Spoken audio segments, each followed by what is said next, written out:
back in hermeneutics, are we? Yeah. We're talking about Gadamer the last time.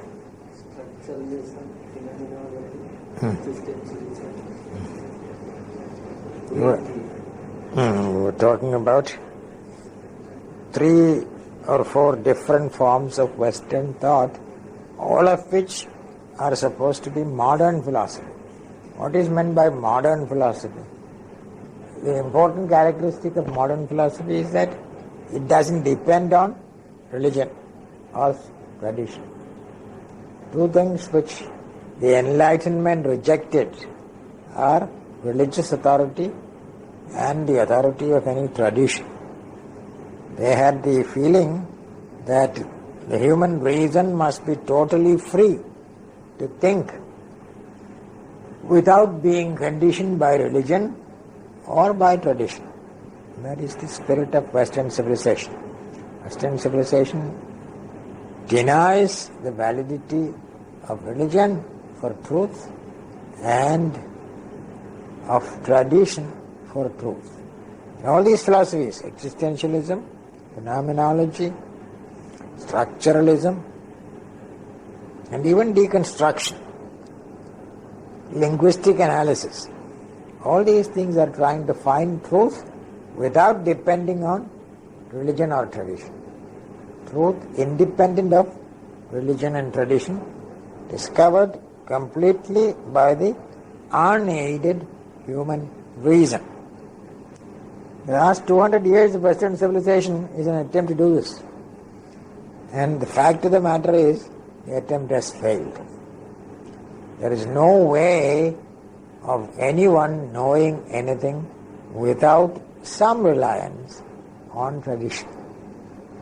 Religion, of course, you can even now say that we don't need religion, we can know the truth without religion. But that same religion will come back to you in some form. All these modern philosophers will take certain aspects of religion or religious teaching in some new form. Just as an example, where do you get the idea of justice? From reason. You think it is from reason that they get the idea of justice? They can make you think like that justice is a purely rational idea. It is not. It is from religion that people have taught that justice is the demand, that we have to be just. It's not from reason.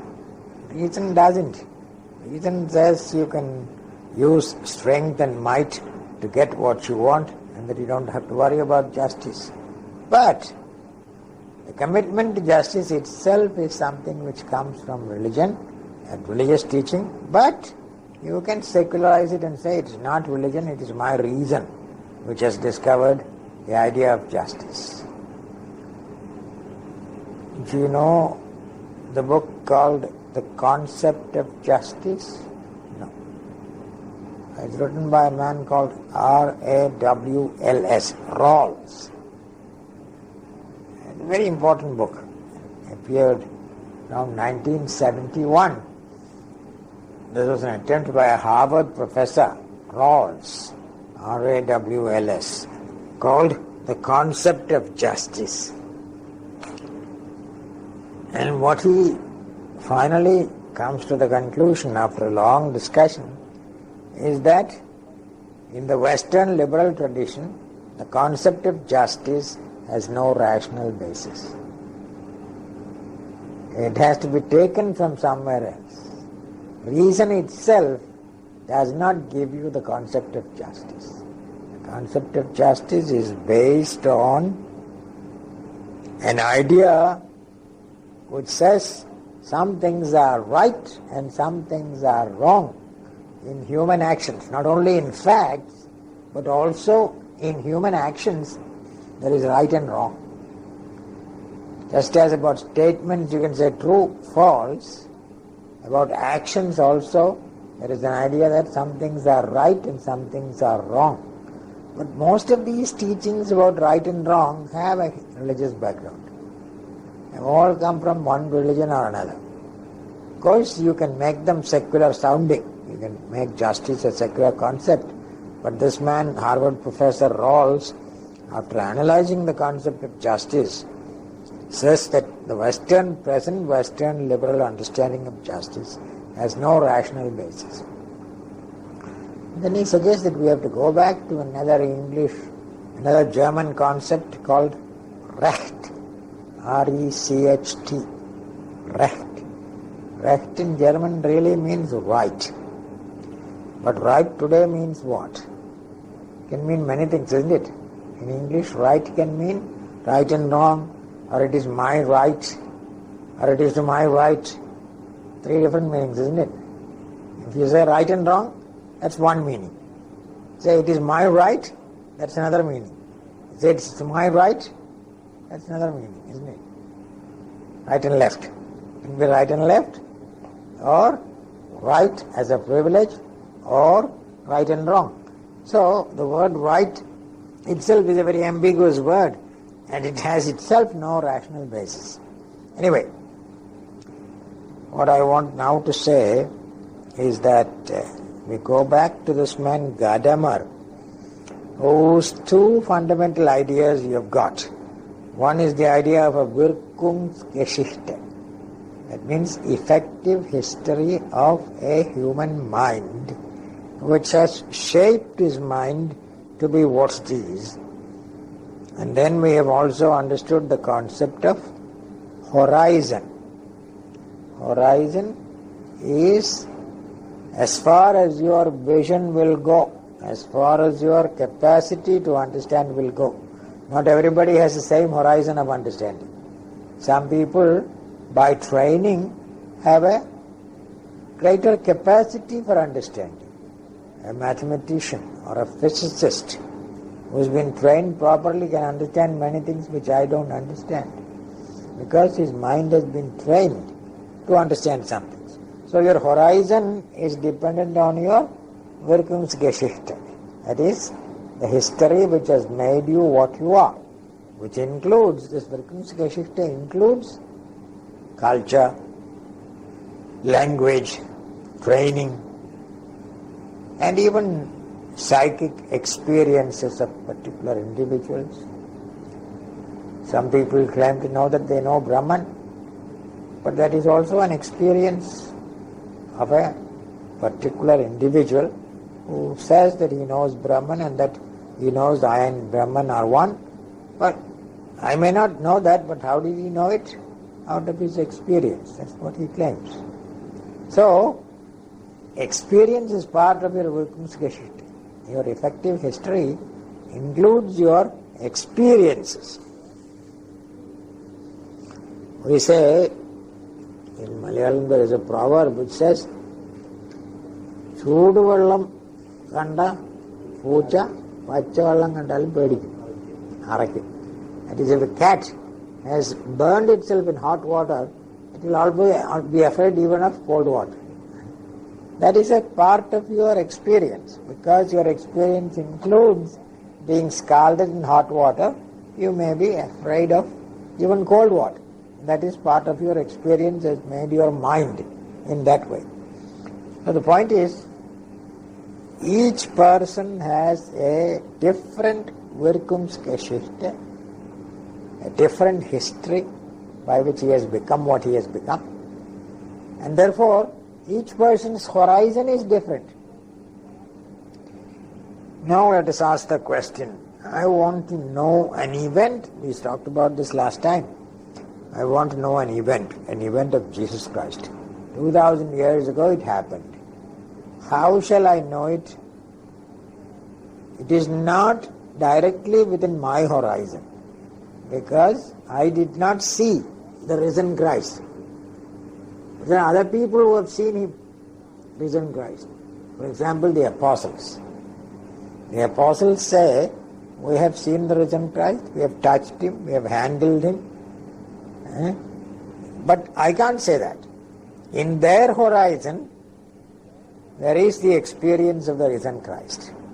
In my horizon, if it is to come, where will it come from? By making my horizon merge with the horizon of the apostles.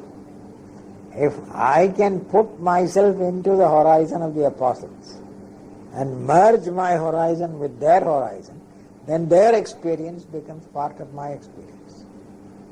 That is what tradition really is. Tradition is making the experience of previous generations your own.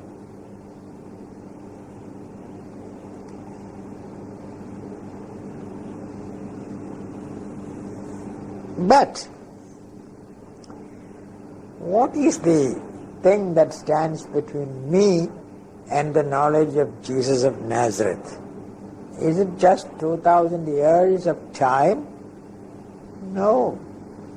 Because even the contemporaries of Jesus of Nazareth did not all understand him the same way.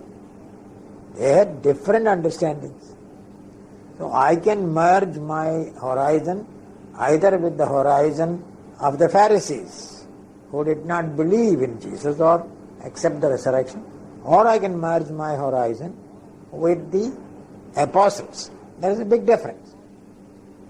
What happens to my own knowledge? If I identify with the horizon of the apostles, then I believe in the resurrection of Jesus Christ. But if I identify myself with the horizon of the Pharisees, who were also contemporaries, or the Roman soldiers, or anybody else like that, I won't have the same experience. This means that being contemporary to an event does not help you to understand the event. Not necessarily. Dilthey, did I mention the name of Dilthey? D-I-L-T-H-E-Y? No. That's a very important name. Most people in English-speaking world don't know much about him. Dilthey, D-I-L-T-H-E-Y, Wilhelm Dilthey, 19th century thinker, who said that the English-speaking world is trying to understand everything as if it was an object in space. See, what is the model of your understanding? I understand, say, water. I can understand water by knowing various things. But is that the model of understanding? Understanding water, I can do it by making it into ice, making it into steam, and by learning all the properties of water, I can understand what water is. But when I understand the resurrection of Jesus Christ, is it the same kind as understanding water? No. It's a totally different kind of event. It's an event, it's not a thing. The risen Christ is not a thing, it's an event. Now what Dilthey was saying is that the model for knowledge is not the knowledge of a thing, but the knowledge of an event. That is true knowledge, much superior to the knowledge of a thing. Knowledge of a thing is not the same as the knowledge of an event. In the knowledge of a thing, all you need to do is explain. You can explain water. When it is boiled to 100 degrees centigrade, it boils and becomes steam. When it is reduced to 0 degrees centigrade, it becomes ice. All these things about the laws which govern water, I can say. But is that how you understand everything? An event like Jesus Christ, you don't understand the way you understand matter or water, because water is understood in terms of its properties. But the event is of a different kind. And what Dilthey was saying was that the whole of the world is not made of things organized in space. Very often we think the world is space. Things arranged in space. But why not think of the world as time? Then the unit of the world is not things but events. Events. The world is made up of events. And the things are part of the event. Things are not independent. Water, of course, it's the water of this river at this time of the day, isn't it? It is water, but if you take the event of the river flowing, you will find that water is a part of that event. So understanding the event of the water flowing is much more important than just understanding water. And the events are the units of the world. The world is composed of events. And events are related to each other. Every event has some relation to other events. Dilthey's contribution was to say that understanding objects is not the best way of understanding, but understanding events. English-speaking world believes that physics is the model of all understanding. But physics is not the best model. The best model is history. History is of a different kind than physics, isn't it? History is composed of events. In history we are understanding units which are called events. Of course there are things in history also. You find that the wars are fought with weapons of warfare. Armies have to march. They have to have food. They have to have ground on which they march. But those are all part of the event. The event is the more comprehensive category rather than the thing. Do you follow that point? So, to think of the world as composed of events is Dilthey's contribution to European thought, shifting away from the understanding of an object as the best example of understanding. See, the British used to say that every science should be reduced to the laws of physics. And physics is the one law, by one science, on the basis of which everything else can be understood. In other words, if they say, if you understand everywhere and the laws governing each molecule, then you can understand the whole of reality. That's a truth, but is that possible? By understanding the laws governing each molecule of reality, we can understand the whole of reality and even predict everything that will happen, because every function of these molecules is governed by natural laws. So, every action, everything that a thing does has got an effect, and they're all connected as cause and effect. So, we know all the molecules in the world and all the laws governing all the molecules. You can know the whole of reality. That is the British idea, which is everything to molecules and the laws. By understanding the pieces, we understand the whole. It is a foolish idea, but that was the British idea. That's gone, English-speaking idea. But Dilthey's idea that event is the unit, events are the components of the world. The world is,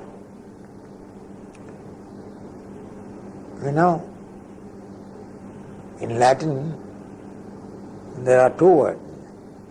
One is mundum, M-U-N-D-U-M. Mundum means world.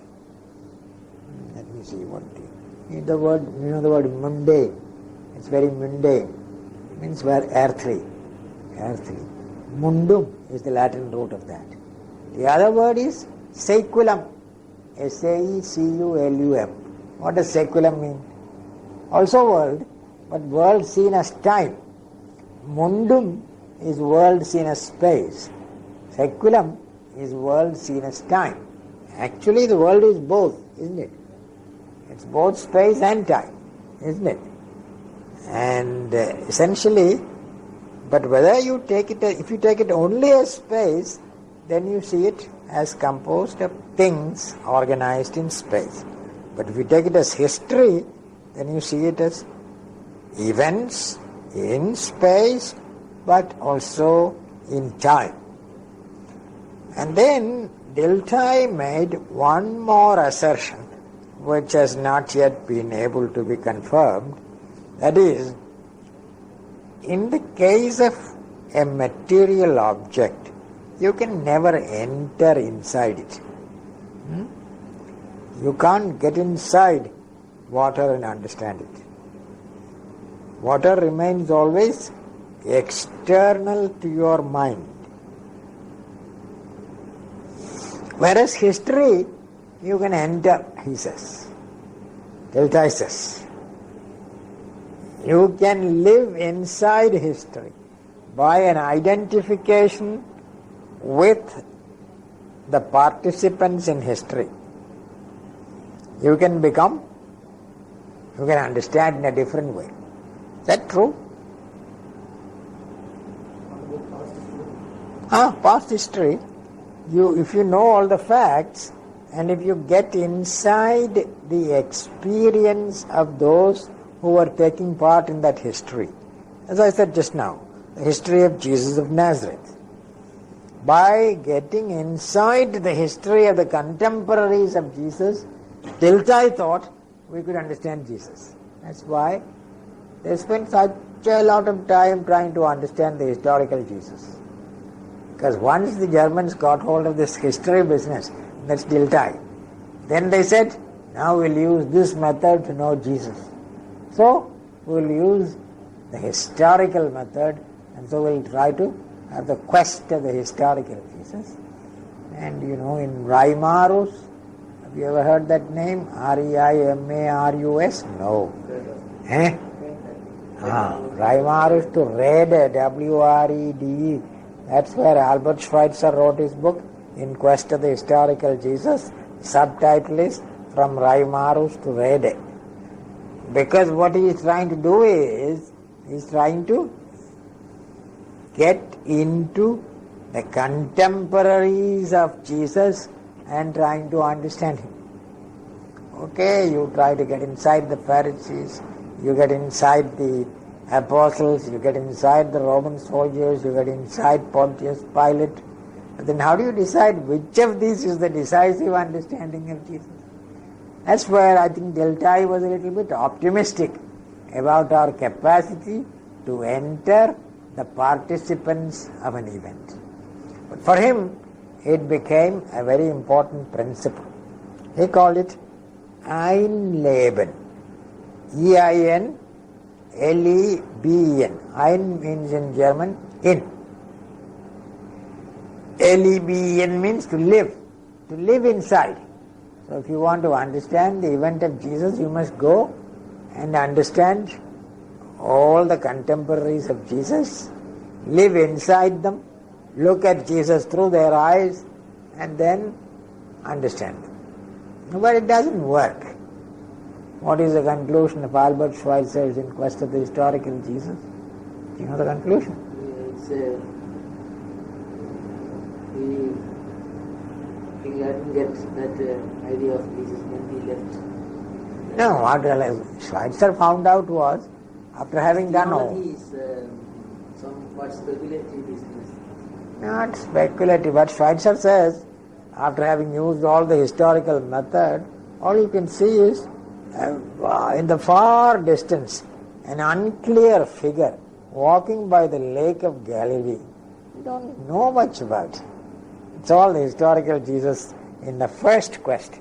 The second quest started recently by James Robinson, and that also is totally unproductive, because that was trying to go the way of Bultmann, to find historical Jesus by making some decisions inside and so on. That also hasn't worked. But behind both of these is the idea that history is where you really understand things, and therefore if you want to understand Jesus, you must understand him by the historical method of entering into the experience of his contemporaries. Now that's not acceptable today, because you cannot really enter the consciousness of people who lived 2000 years ago. You have to reconstruct it by your own understanding, isn't it? It will not be the horizon of those people that you enter, but your construction of their horizon, isn't it? Which would not be the same as their experience. We can't question the Roman soldiers or the Pharisees today, or even the apostles. We can only reconstruct it. That we can do. Reconstruct what the Pharisees thought, or what the Roman soldiers thought, or what the apostles thought. But to enter into their experience is a bit of a too much. You can't read it. Another problem is,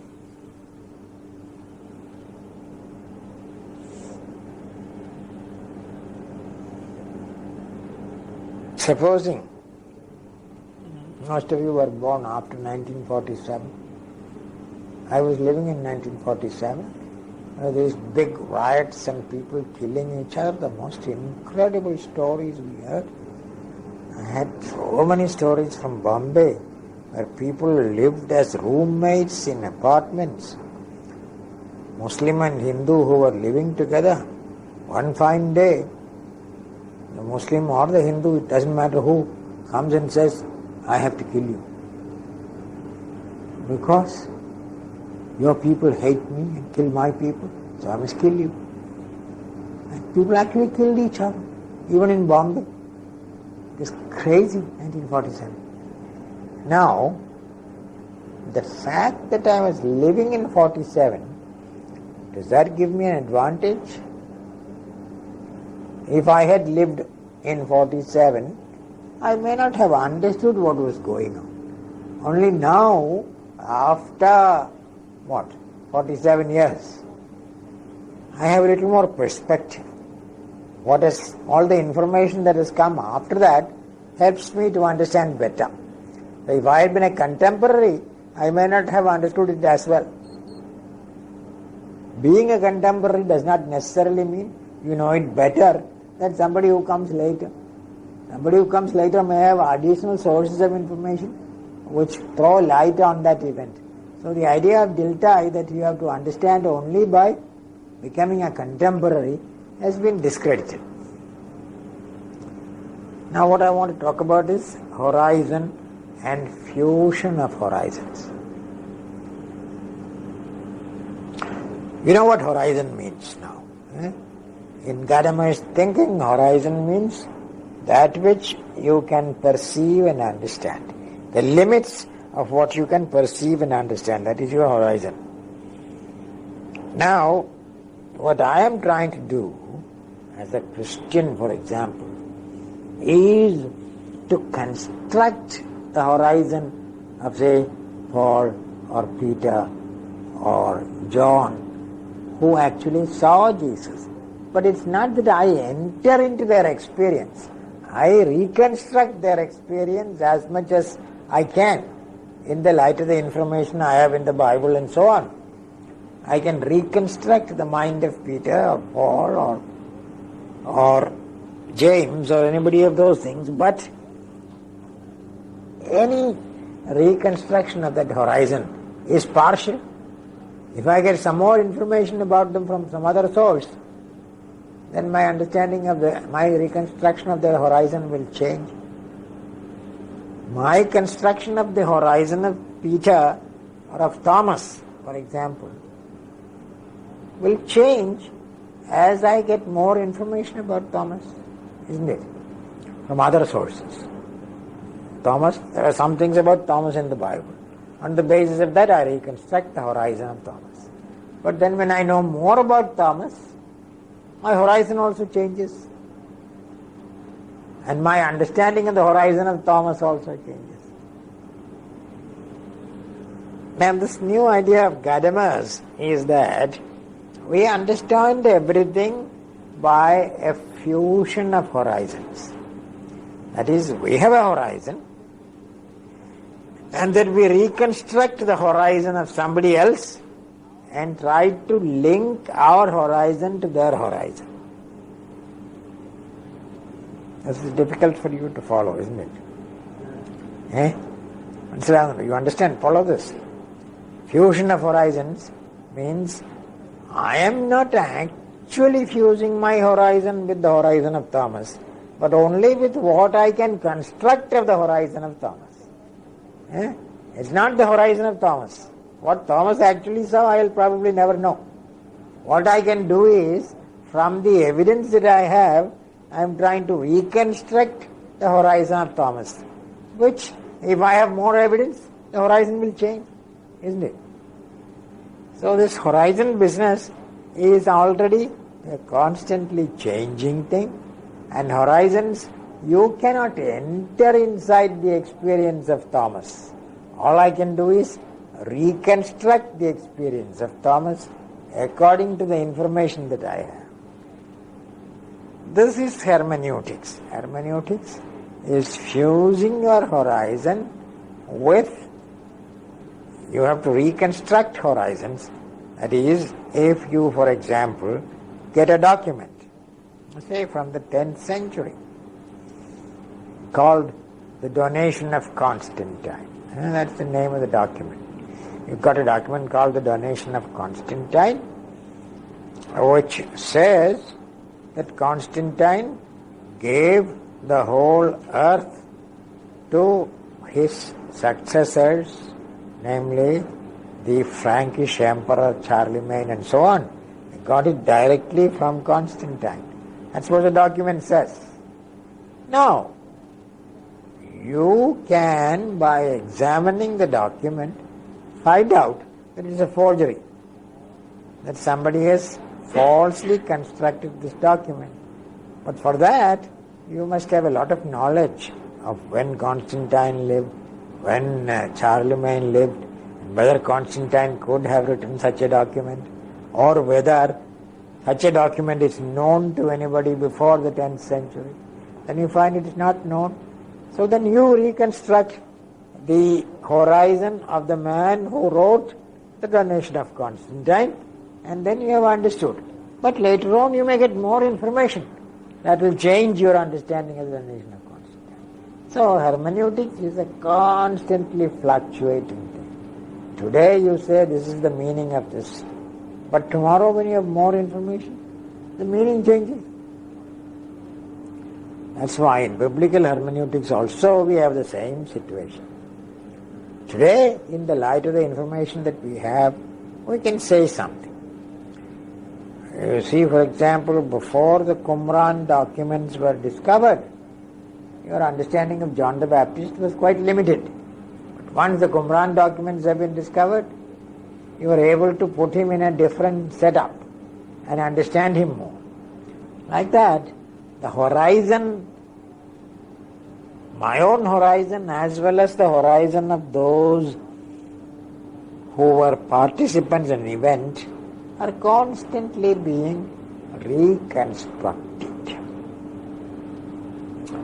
Okay.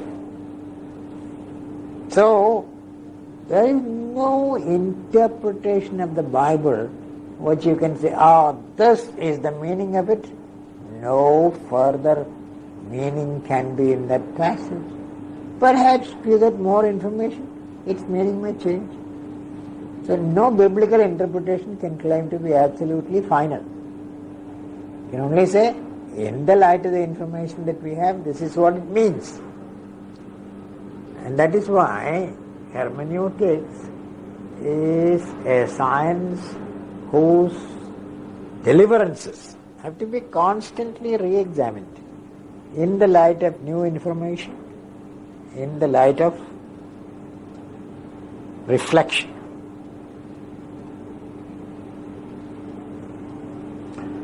Now, I need to bring into this another concept. This concept is called foreknowledge.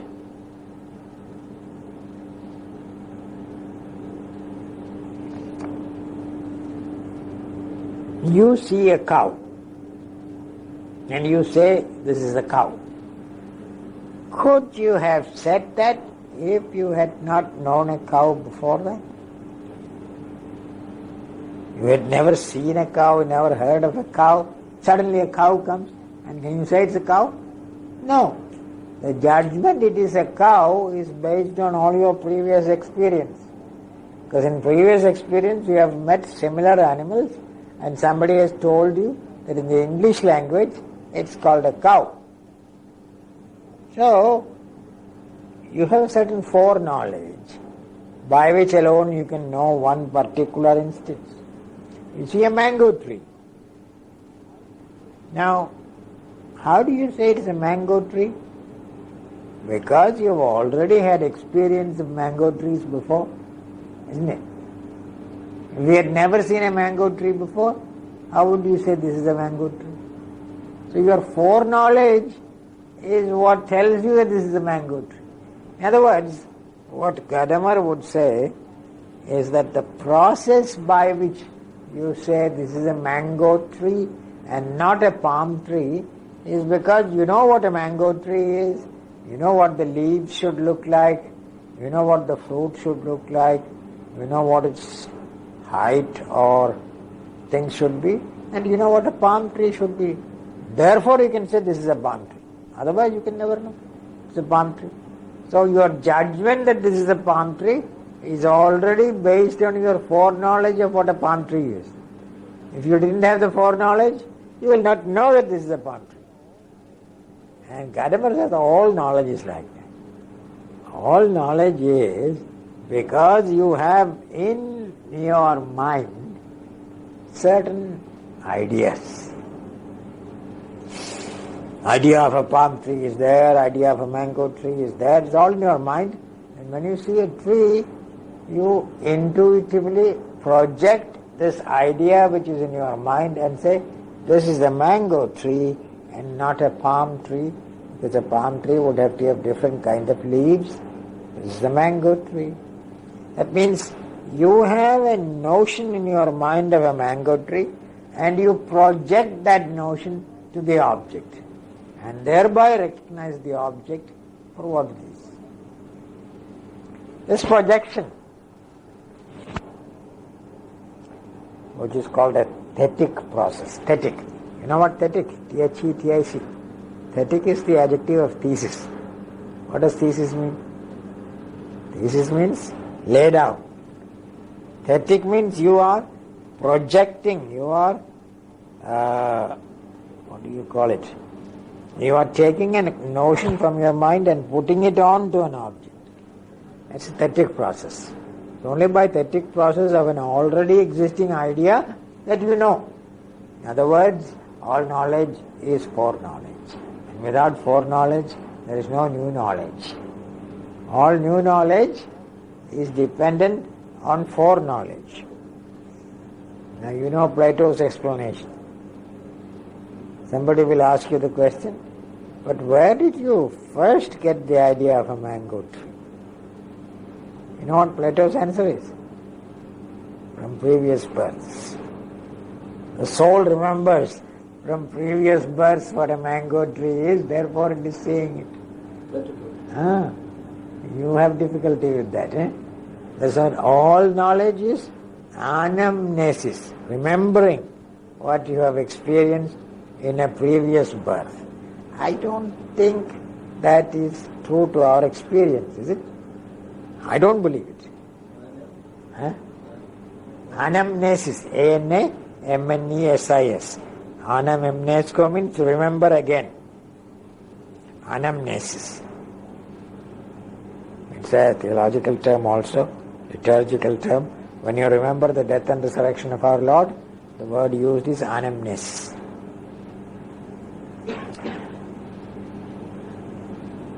The difficulty with that Platonic notion of innate ideas, with which innate means what?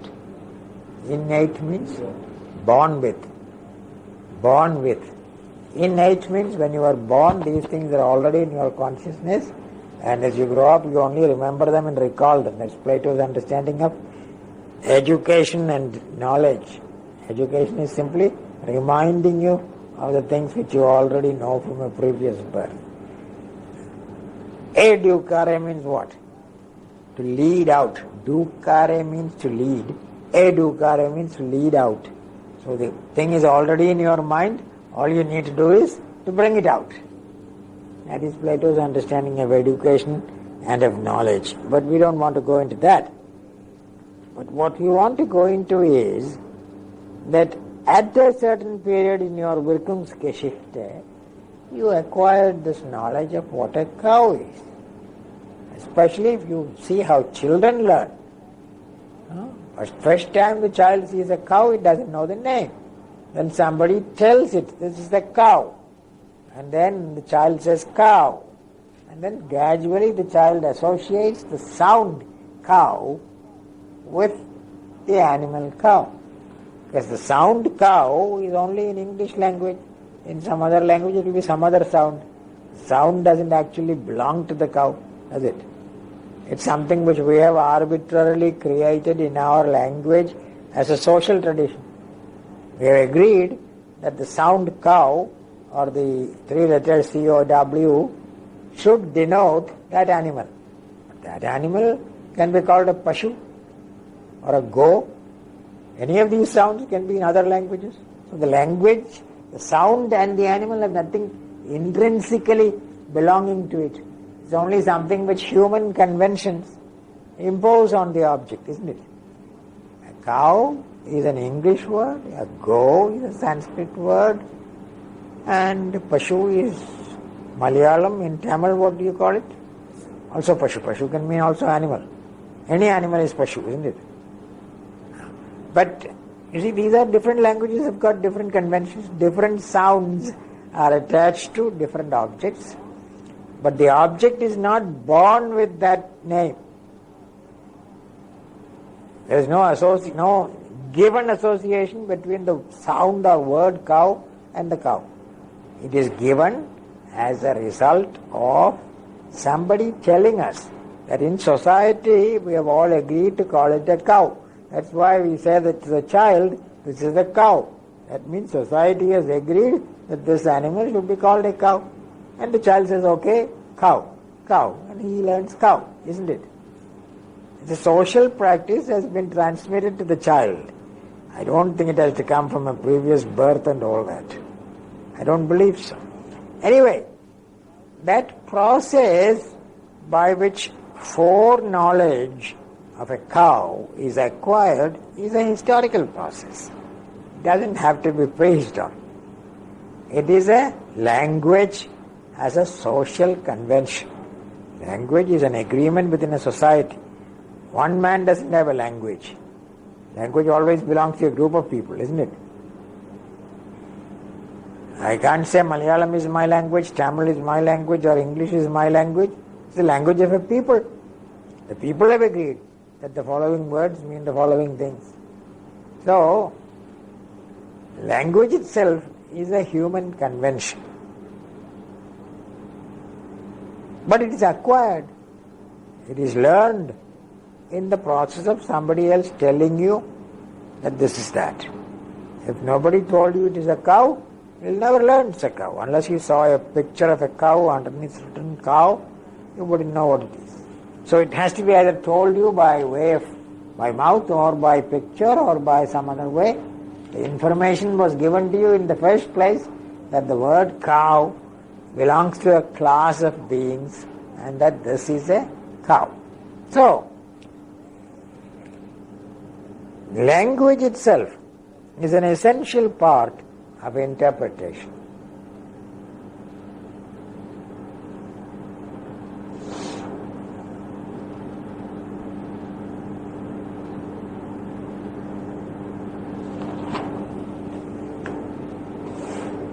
Now, different languages have different capacities.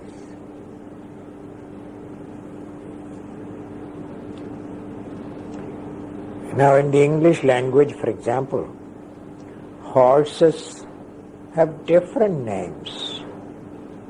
Stallion, work horse, wagon horse. So many different names for horses. That's a characteristic of the English language.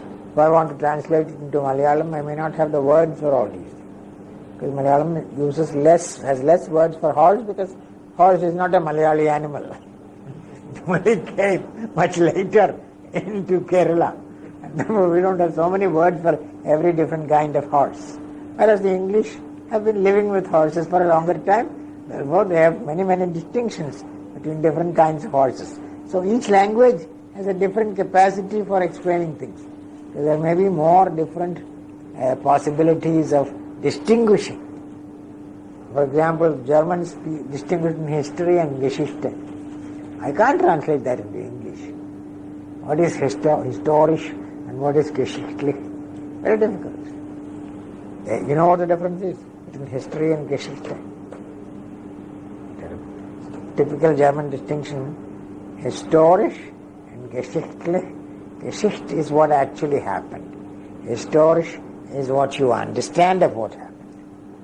Those are two different things. Is it? What actually happened and what you understand as having happened, are they two different things? Is there something called what actually happened, unless you understand it? Very difficult. The distinction is not valid, I think. But the Germans have gone to town with Geschichtliche and Historische. Geschichte is actually what happened. Historical is what we understand happened. And so on. So that's the language. German language is capable of many, many distinctions. And some of them quite pointless distinctions, I think. Just for the sake of making distinctions, German professors make all these distinctions between Geschichte and history and so on. But, however, languages have got different capacities. Not all languages have exactly the same capacity for interpreting and understanding. Now,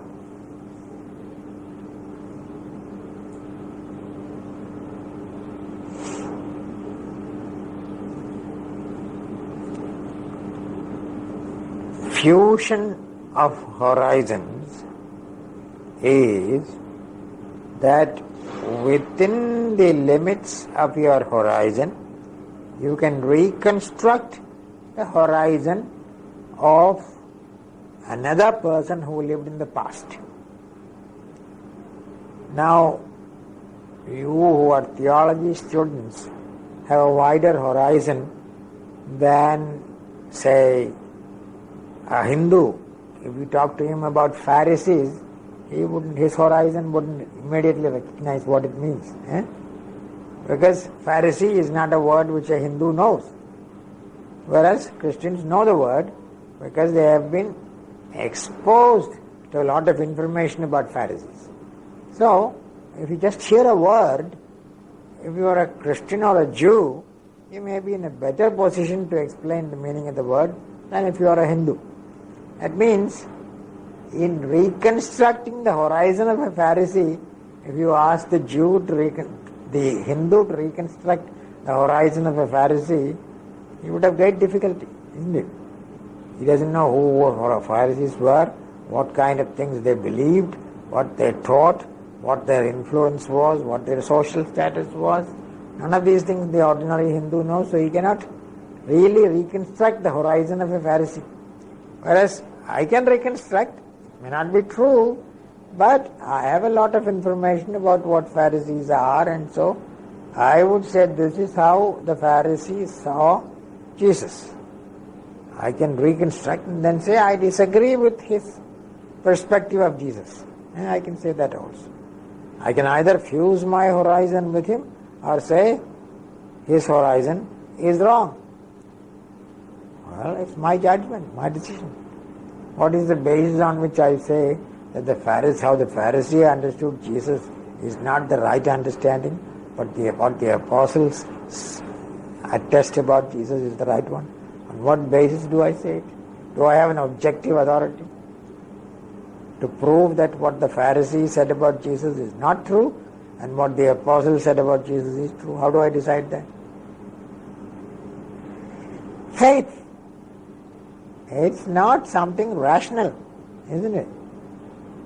You cannot rationally say the Pharisee was wrong and the apostle was right. The Pharisees are also quite respectable, honest people. And he didn't understand Jesus as the Son of God or as the Messiah who came down from heaven, whereas the apostles did. And I make a decision which horizon was right and which horizon was not right.